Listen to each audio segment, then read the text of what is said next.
शिव पुराण वायव्य संहिता में आज आपको भक्तगणों अग्नि और सोम के स्वरूप का विवेचन तथा जगत की अग्नि सोमात्मकता का प्रतिपादन की कथा कहूँगा। आप इसको ध्यानपूर्वक सुनिए। आप लोगों से विनती है कि आप इस चैनल को लाइक एंड सब्सक्राइब जरूर करें। कथा सुनिए।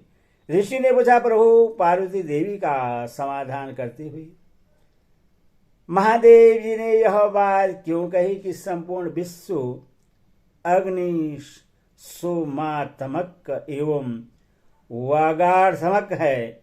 ऐश्वर्य का सारा एकमात्र आज्ञा ही है और वह आज्ञा तुम हो। अतः इस विषय में हम कर्म यथार्थ बातें सुनना चाहते हैं। वायुदेव ने कहा। वायुदेव बोले, महर्षियों, रुद्रदेव का जो घोर तेजोमय शरीर है उसे अग्नि कहते हैं और अमृतमय सोम शक्ति का स्वरूप है, क्योंकि शक्ति का शरीर शांति कारक है। जो अमृत है वह प्रतिष्ठा नामक कला है और जो तेज है वह साक्षात विद्या नामक कला है। संपूर्ण सूक्ष्म भूतों में वे ही दोनों रस और तेज है। तेज की वृद्धि दो प्रकार की है, एक सूर्य रूपा है और दूसरी अग्नि रूपा। इसी तरह रस वृद्धि भी दो प्रकार की है, एक सोम रूपेणी और दूसरी जल रूपेणी है। तेज विद्युत आदि के रूप में उपलब्ध होता है तथा रस मधुर आदि के रूप में। तेज और रस के भेदों ने ही इस चराचर जगत को धारण कर रखा है। अग्नि से अमृत की उत्पत्ति होती है और अमृत स्वरूप घी से अग्नि की वृद्धि होती है। अतएव अग्नि और सोम को दी हुई आहुति जगत के लिए हितकारक होती है। सयस संपत्ति हवस्य का उत्पादन करती है। वर्षा सय को बढ़ाती है। इस प्रकार वर्षा से ही हवस्य का प्रादुर्भाव होता है, जिससे यह अग्नि सोमात्मक जगत टिका हुआ है। अग्नि वहां तक ऊपर को प्रज्वलित होता है जहां तक सोम संबंधी परम अमृत विद्यमान है, और जहां तक अग्नि का स्थान है वहां तक सोम संबंधी अमृत नीचे को झरता है।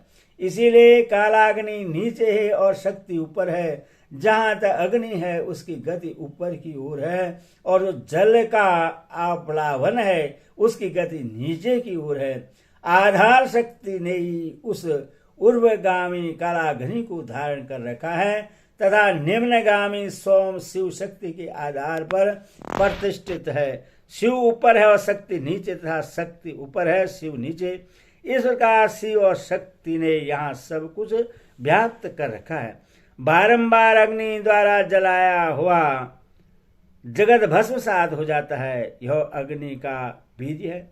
भस्म को ही अग्नि का बीज कहते हैं। जो इस प्रकार भस्म के श्रेष्ठ स्वरूप को जानकर अग्नि है इत्यादि मंत्र के द्वारा भस्म से स्नान करता है, वह बधा हुआ जीव पास से मुक्त हो जाता है। अग्नि के बीज रूप भस्म को सोम ने अयोग युक्त के द्वारा फिर अपलावित किया, इसीलिए वह प्रकृति के अधिकार में चला गया। यदि योग युक्ति से साक्त अमृत वर्षा के द्वारा उस भस्म का सब ओर अपलावन हो तो वह प्रकृति के अधिकारों को निवृत्त कर देता है। अतः इस तरह का अमृत पलावन सदा मृत्यु पर विजय पाने के लिए ही होता है।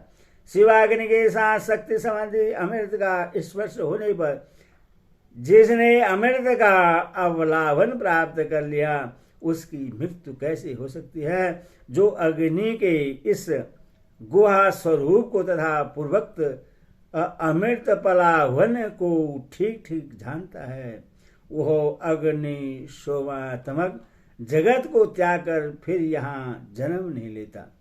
जो शिवाग्नि से शरीर को दग्ध करके शक्ति स्वरूप सोमामृत से सो योग मार्ग के द्वारा इससे अपलावित करता है, वह अमृत स्वरूप हो जाता है।